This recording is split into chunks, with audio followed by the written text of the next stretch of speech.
నువ్వు 3,000 2,000 రూపాయలకి చేయి చాచిన రోజుల నుంచి ఇవాళ 2,000 కోట్ల దాకా పోయావు. 2,000 కోట్లు. ఆమె 2,000 రూపాయలకి ఏ పనినా చేసేది. మార్కెట్లో ఉందా మాట? నాకేమో చెప్తారు. అలా అంటాను. వాళ్ళు 2,000 కోట్లు పోయింది. నువ్వా నీతులు చెప్పేది? ఇంకా తిరుమంజం అంట. నువ్వు రేపు అదే ఒక నెల రోజుల్లో అదే రోడ్డు మీద పో. అక్కడ రోడ్డు లేకపోతే నువ్వు రోడ్డు ఉంటే నువ్వు దొలుతావని చెప్పు. అక్కడ కానీ రోడ్డు ఉంటే నువ్వు దొలుతావా? రోడ్డు పడినా నువ్వు దొలుతావా? ఏదంటే అది నోరుంది కదా తాటి మాటలాగా మాట్లాడితే బాగోదు. అది హుందాతనం కాదు. వయసు వచ్చింది, బిడ్డలు పెద్దోళ్ళు అయ్యారు. ఇంకన్నా కూడా ఇంగితం నేర్చుకొని సభ్య సమాజం అసహించుకునేలా కాకుండా కొద్దిగా ఏదన్నా ఒక పర్లేదు అనిపించుకునే పని చేస్తే బాగుంటది. నోరైతే అసలు హద్దు లేదు. చేసే చేష్టలు చూస్తే వికృత చేష్టలు. అబ్బాబ్బా, అసలు నిజంగా చెప్పాలంటే ఇలాంటి వాళ్ళు కూడా ఈ భూమి మీద పుడతారని అన్నట్టుగా బిహేవ్ చేస్తే అది నీకే చెల్లుబాటు అవుతుంది. అది ప్రసన్నను చంపేసే కార్యక్రమం కూడా జరిగి ఉండేది కాదా అని అడుగుతా ఉన్నా. ఇలాంటి దిగజారిపోయిన రాజకీయాలు గతంలో ఎప్పుడు మేము చూడలా.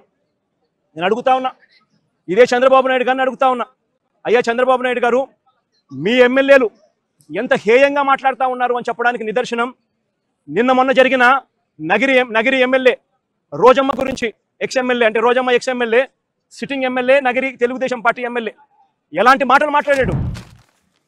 చెప్పడానికి కూడా సిగ్గుపడే మాటలు, సిగ్గుపడాల్సిన మాటలతో రోజమ్మను హేయంగా మాట్లాడితే ఇదే చంద్రబాబు నాయుడు గారు ఏం చేశారని అడుగుతా ఉన్నా.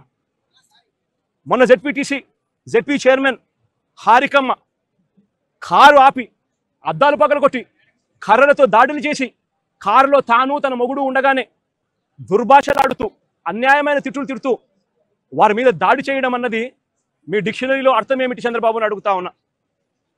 మా మాజీ మంత్రి రజనమ్మ ఎంతటి దారుణమైన భాషతో మీ తెలుగుదేశం నాయకులు మాట్లాడారు అని అడుగుతా ఉన్నా.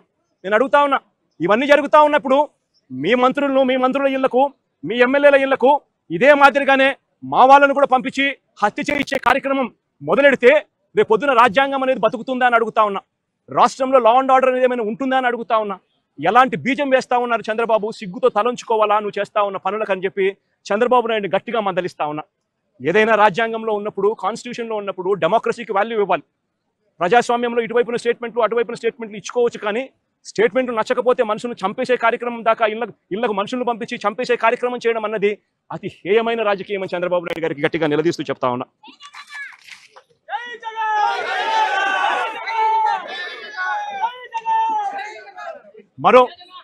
మరో ఉదాహరణ, నా పక్కనే ఉన్న గోవర్ధన్ అన్న కూతురు.